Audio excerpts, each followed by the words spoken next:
In 2012, my family was traveling to Ethiopia for 6 weeks.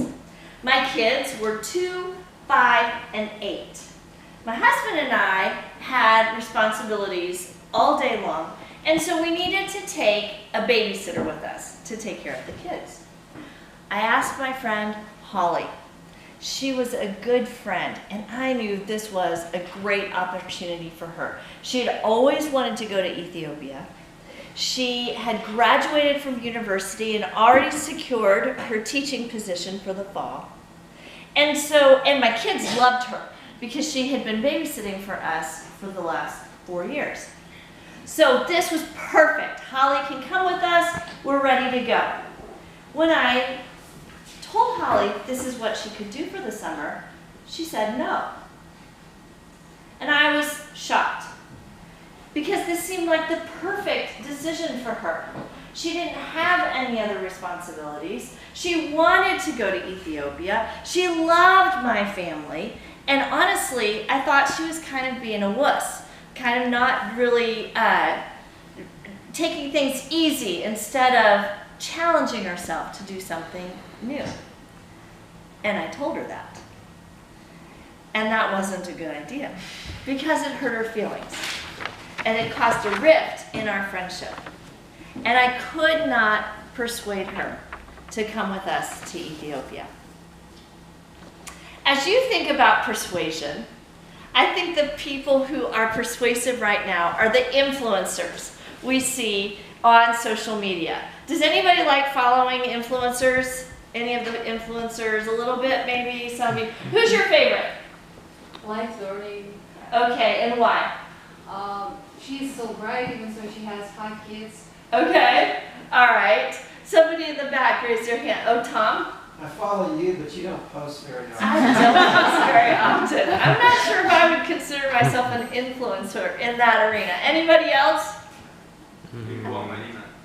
Do you know Lingua Marina? I don't, but why do you follow? She is a blogger which travels, moves from Russia to USA and say many cool information about Silicon Valley. Okay, all right. So we are surrounded by influencers. And when it came time for me to choose my next pathway, I thought persuasive influence is a no-brainer for me. To persuade, our kids, I forgot.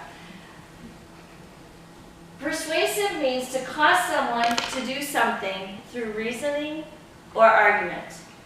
And influence is the capacity to have an effect on someone's character or their development or something's character or development. Now, persuasive influence is who I am on every personality test that I ever take.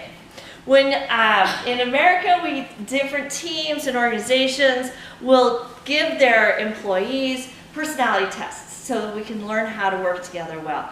And I'm influencer all the time. One of the tests it has woo, winning others over, it's my superpower. I love connecting with people. I love helping them see what are good ideas. And I love involving people in whatever activities I'm doing. So persuasive influence as my pathway, that's right where I am. No problem. However, many of you know that for those of us who have identified strengths, those also have corresponding weaknesses. And I've identified for myself the weakness that comes with being a persuasive influencer is that I can tend towards manipulation. There have been times in my life where I have been having these great conversations with people where I'm trying to get them to go to a training or to take a responsibility or to try this new idea. I am sure that it is the best idea they could ever try. And so they need to try it. They need to do it. And I will talk and talk and talk. But what happens is that it no longer is about the person that I'm talking to, and it becomes about me. Because my identity comes from being able to persuade people. And if they say no, then I haven't succeeded. And so it becomes self-centered instead of caring about them. The second problem with being a persuasive influencer is that it can cause me to discount or diminish other people's voices. So when Holly told me no to babysitting for the summer, I was questioning her integrity, her friendship, her thoughtfulness, her intelligence, and really saying you shouldn't listen to yourself. Again, it became about me. But the area that is most important for me to pay attention to my influence is with my children. My daughter Bella called a couple weeks ago and she laid out her summer plan, what she wants to do. She's in university in America. And she told me what she wanted to do, and I thought, that is not going to accomplish what you wanted to do 6 weeks ago, what you told me about your summer.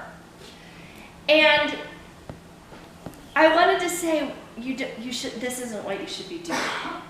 Except that my goal as a parent is to transfer my daughter's dependence on me and over to her dependence on God. And it means that she needs to start making her own decisions. And I need to respect her. I have tons of experience. I know way more about the world than she does. That doesn't matter. That's not the most important thing. Aristotle says character may almost be called the most effective means of persuasion. And even the Bible says, do not think of yourself more highly than you ought, but consider yourself with sober judgment. And it continues to say, think of others better than yourselves. As I work through this persuasive influence pathway, what I want to be thoughtful about is developing character, so that when I am seeking to influence or persuade, I am also being thoughtful of how can I love the people that I'm engaging with. So I'm looking forward to seeing how this all plays out in the next however many speeches. Thank you.